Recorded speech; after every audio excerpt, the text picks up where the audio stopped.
So it's the morning after the night before, and I always like doing a video the day after a big fight because, sometimes for the post-fight reactions and, for the live videos after the big fights, we go live straight away after the bell has ended. We don't have any time to listen to the post-fight interviews and that sort of thing. And sometimes overnight your opinion changes as you've slept on things. Sometimes more facts become apparent after the fight when you hear the press conference following on or the interviews that always occur post-fight. So yeah, last night went live straight away after Kell Brook and Errol Spence.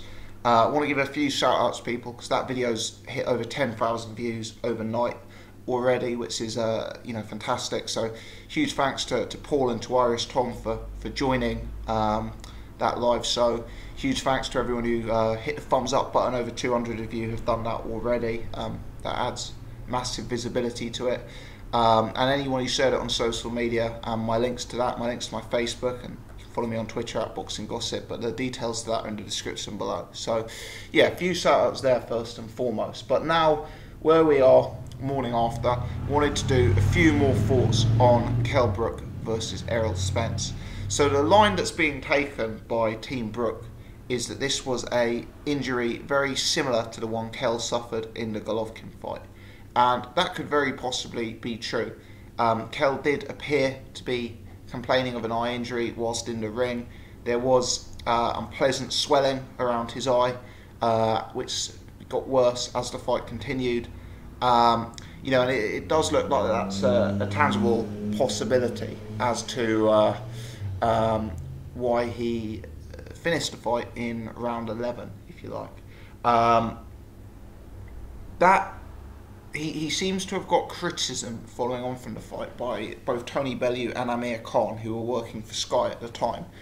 Tony Bellew stopped short of calling Kell a quitter, but certainly called him a stopper several times, said that he stopped fighting. And Tony was quite clear that he was disapproving of that course of action, and that had he been in the ring, he would have fought on despite the injury, despite the problems, etc. Amir Khan said that it would be better to get knocked out, which is something Amir Khan's very familiar with, as you guys know, than to finish the fight in the manner that Kell Brook did. And Amir Khan said something to the effect of, his heart went. So yeah, the Sky commentary team in the form of Bellew and Khan, probably not the most complimentary of Kell Brook following on from the performance.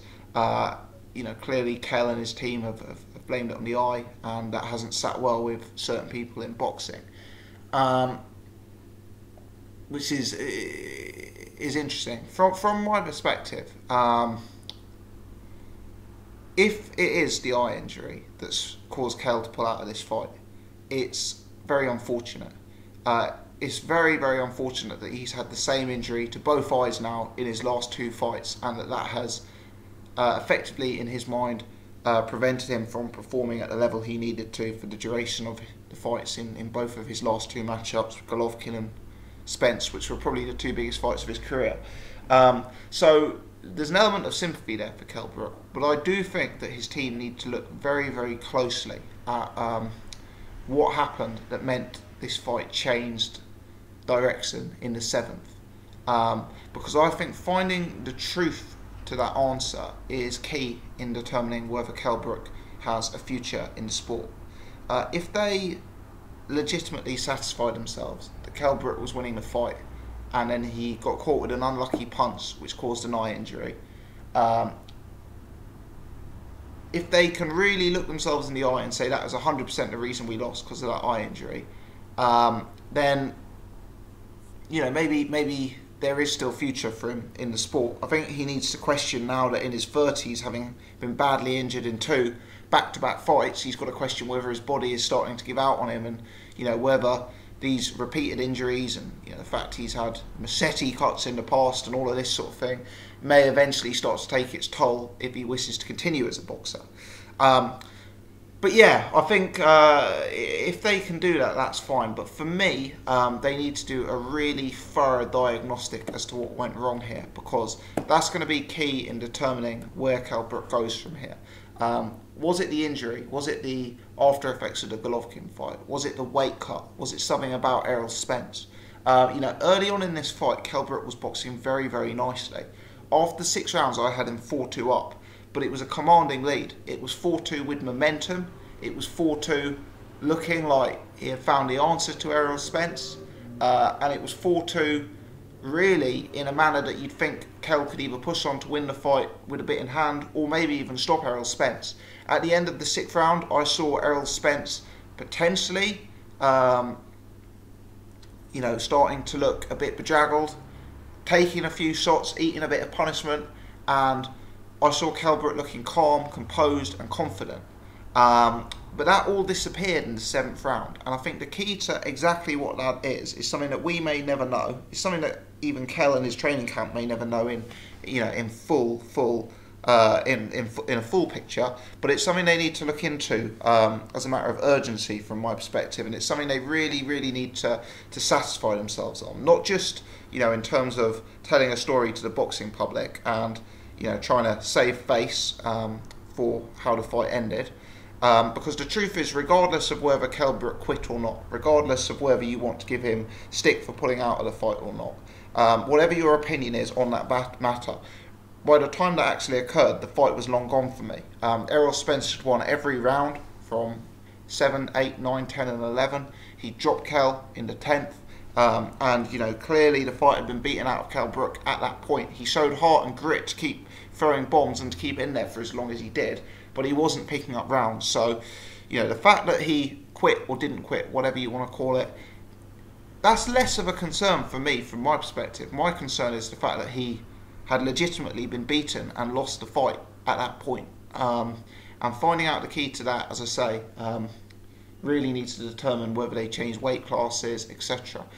In the early part of this fight, I thought Kell was boxing Spence really nicely. I said in my pre-fight build-up to this video, to this fight even, that for me, Errol Spence is a beatable guy from the outside. Kell Brook may actually have some pure boxing advantages from long range. And the key would be whether Errol Spence could make that transition from outside to inside, because Spence is a guy who likes to get punches off in bunches, heavy-handed shots in the pocket, and if he was allowed to do that to Kell Brook, I thought he'd win the fight. I thought the key was whether Errol Spence would be able to implement that game, whether we'd see Kell Brook start to have his back touch the ropes, whether we'd see Errol Spence start to put punches in bunches. And for the first 6 rounds, that didn't really happen. I thought Kell's movement and his footwork were giving Errol Spence problems. Errol Spence is probably used to fighting at a slightly lower of opposition, where the individuals you're fighting are more stationary, where you can find it easier to get into range, set your feet and go to work. So I thought Kell Brook was causing Spence problems in that sense. I thought Brook's timing was good as Spence was coming in. I saw Brook landing with straight punches on a number of occasions. I thought Kell was, really doing some good work. I thought when Spence was getting on the inside and closing down the range even, Kell was able to stifle and hold and negate some of his work. So I actually thought that Kell had found the answer to Errol Spence in the first 6 rounds. I believe he'd come up with a game plan that prevented Errol Spence from having extended success on the inside. The combination of the movement, the jab, the lead cross, the holding. I thought we were seeing a fight that meant we were seeing the best of Kell Brook, but not the best of Errol Spence. So I did think that Kell Brook maybe had the raw talent and the ability and the game plan in there to actually get the win against Errol Spence last night. But for me, something did happen which made the fight slip away. As he passed his best, was the weight cut hitting him later in the rounds? Was it the eye? I don't know. But in many ways, I think I'll look back on this fight as a missed opportunity for Kell Brook. When Kell Brook was on the front foot, and when Errol Spence was moved to his back foot, and Kell Brook was putting pressure on Errol Spence for times on this fight, I thought Errol Spence looked really vulnerable. I didn't think he was throwing punches to the same extent on the back foot. I thought he was eating punches more regularly. I thought he was uncomfortable and unused to being in that position. And I thought in rounds 5 and 6 that was particularly prevalent, and those were the 2 strongest rounds. But in round 7, some something went out of the pressure in Brook's work.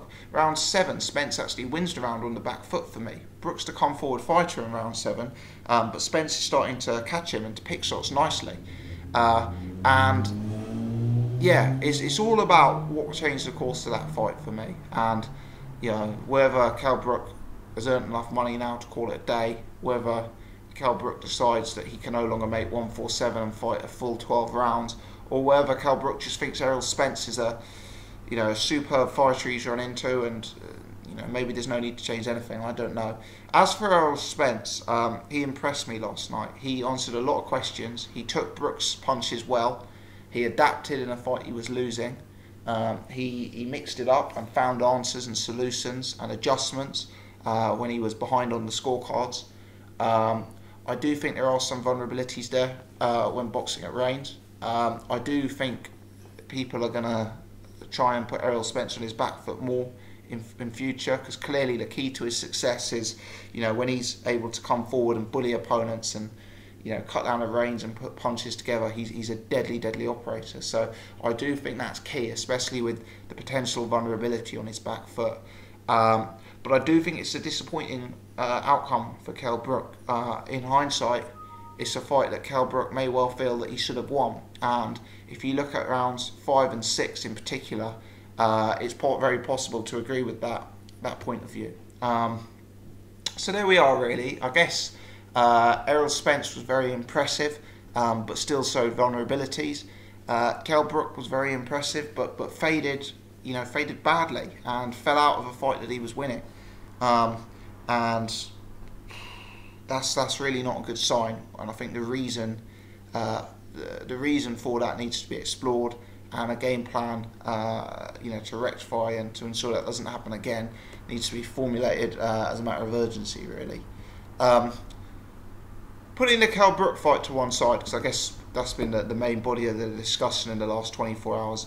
George Groves, great to see him winning a world title on his 4th attempt. I was really worried, and I genuinely worried that George Groves would go down as the best fighter of this era from Great Britain not to win a world title, because Groves, I've always believed he is a world level fighter. I've always believed he was a world championship caliber fighter. He's been matched relatively tough, I guess you could say, in hindsight. The 2 losses to Carl Frotz, the win against the Gale, the loss against Badu Jack, he's been in with a very good level of opposition.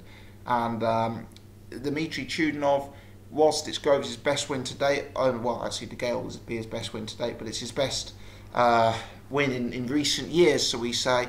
Chudinov probably is a slight level below those sort of Froches and Badu Jacks and James DeGale himself. Chudinov, very tough, very determined, strong, durable, aggressive pressure fighter. Not the most technically refined, not the biggest, quite slow, quite static. No real lateral movement or head movement or awkwardness at all. He was applying pressure effectively. I actually thought that the pressure he was applying could really make Groves struggle late on in the fight. But Groves dug deep. He found some hellacious power punches. He couldn't get Chudinov off his feet, but he was throwing punch after punch after punch that was landing, and eventually that work did start to grind away at Chudinov, and it did give the referee the right opportunity to jump in and call the fight off. And I think, based on the flurry of unanswered punches that George Groves was landing, I would have no complaints with the stoppage, despite the fact that I don't think Groves landed anything that was necessarily going to drop Chudinov or get Chudinov out of there. I think the sustained, relentless punishment was too much to allow the fight to realistically continue. So I give George Groves a huge amount of credit in there. Groves is a very exciting fighter, because he's one of these that at his best is very good. He's one of these who has some truly elite attributes in the ring, but he's one of those guys with immense vulnerability, and that means that every George Groves fight is a potential for a drama fight. It means every George Groves fight is a fight that you wouldn't necessarily want to bet your mortgage on. The super middleweight division, people say it's not as strong a division as it used to be, but domestically it's very live. Names like the Gale, names like Callum Smith, names like Eubank. There's absolutely mega fights out there for George Groves. Don't forget he's with the Sauerlands. They work with names like Arthur Abraham. They work with names like Kessler. Also, don't forget, if Paul Smith goes and upsets the odds against Tyrone Zerger, that's another British fighter. Obviously, Paul and Callum Smith. Not that I'm necessarily saying that I want to see George Groves versus Paul Smith. Don't get me wrong. I think there's bigger and better fights out there for him than Paul Smith at this stage of his career. But what I'm saying is there are big fights out there for George Groves, and I think really at this stage of his career, he must be 30 years old or so. I think the priority for George Groves should be making one or two massive fights. Obviously, he's been in very, very big fights with Carl Frost 2 at Wembley and that sort of thing, but there are some very, very big paydays out there for George Groves, and he's just got to position himself so that he gets those and not take unnecessary risks, I guess, in terms of, because he is a vulnerable fighter, and you wouldn't want to see George Groves lose his belt to an unheard of mandatory or something of that nature for George Groves' sake. So anyway, there you go. Dave Allen, very disappointing result. Obviously, the whole of the British boxing scene was behind Dave Allen, and you kind of get the impression that this may have been his big chance, and unfortunately he lost it by a single point across the 3 judges' scorecards. I believe it was the correct result to have Lenroy Thomas winning the fight. I know Eddie Hearn was very, very harsh on David Allen after. He gave him a bit of a slating in the interview with IFL TV afterwards. He kind of alluded to the fact that Dave Allen was unprofessional, and that sort of thing, going out and meeting fans in pubs before the fight, on the day of the fight, etc. He wasn't impressed by. And he kind of seemed to be under the impression that he was going to give Dave Allen another chance, and he was going to keep working with David Allen, but that he was increasingly frustrated with the fact that Allen is yet to really put together a classy performance on Sky TV in a winning sense. I think Irish Tom on my podcast absolutely nailed it last night on the live reaction site, where he said that Dave Allen is quite a slick, slippery individual on the back foot. He's relatively well schooled. He's got some real defensive smarts, when the pressure's being put on him and when he's having to be defensive. Perhaps it's all those rounds of sparring with the likes of Klitschko and Joshua and, those sort of massive names within the sport. But when he's got to be the aggressor, when he's the come forward fighter, and, he's the one who's deemed the power puncher, and he's the one who's the home fighter and there to win, he lacks actually that technique on the front foot, and he lacks that offensive technique. He's never really been the best at judging range offensively.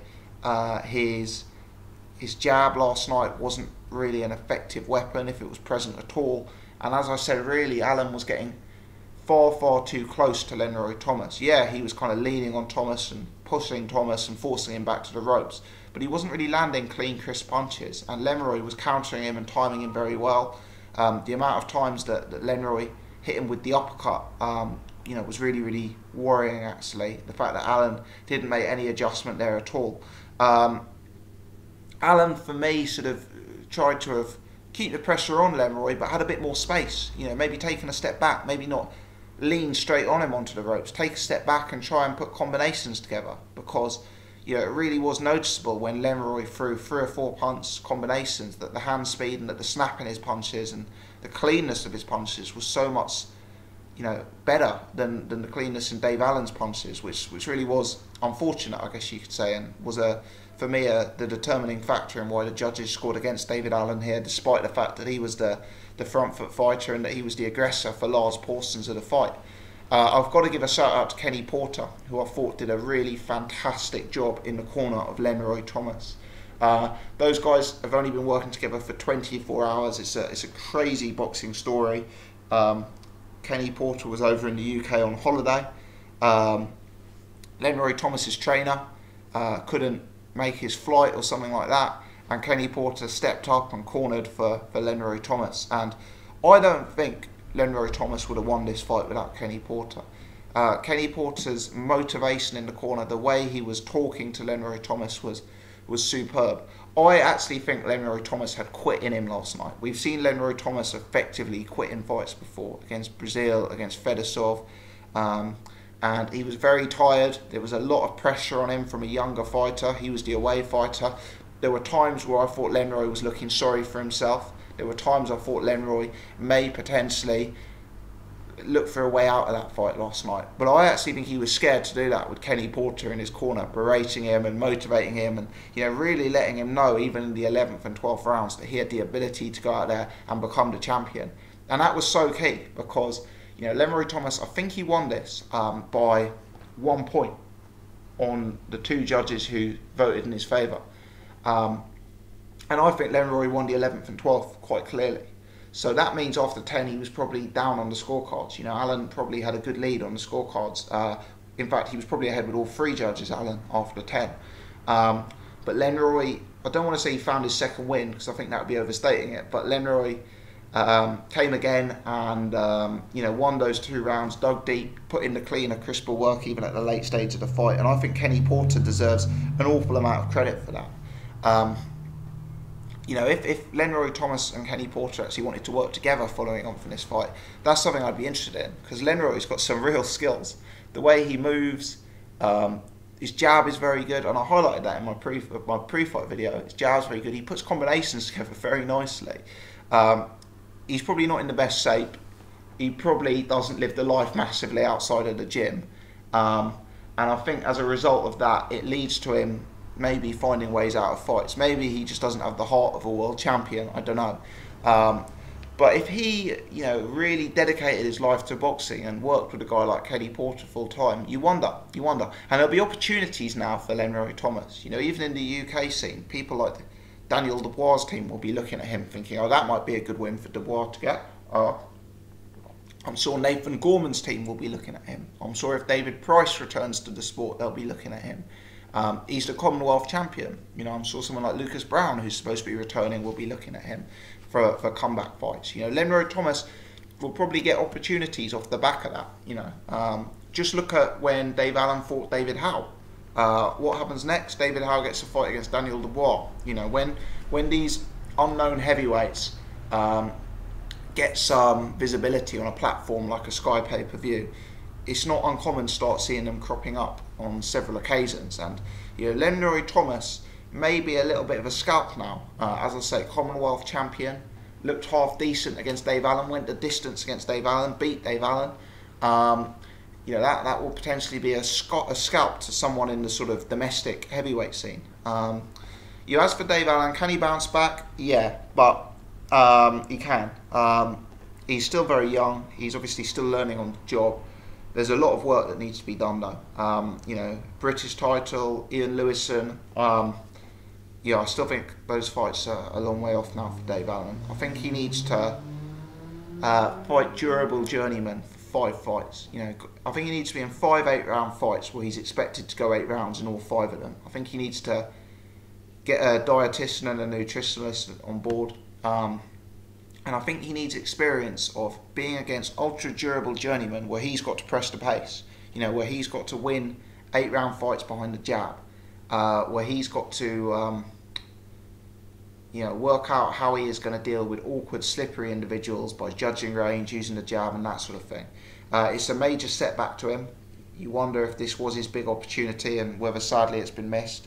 I can't deny that it is a very, very major setback, but he's young enough and he's popular enough to come again. Eddie Hearn is going to continue working with him, probably because Alan is becoming a big name through his extracurricular activity. So Eddie Hearn wouldn't want him to be going elsewhere.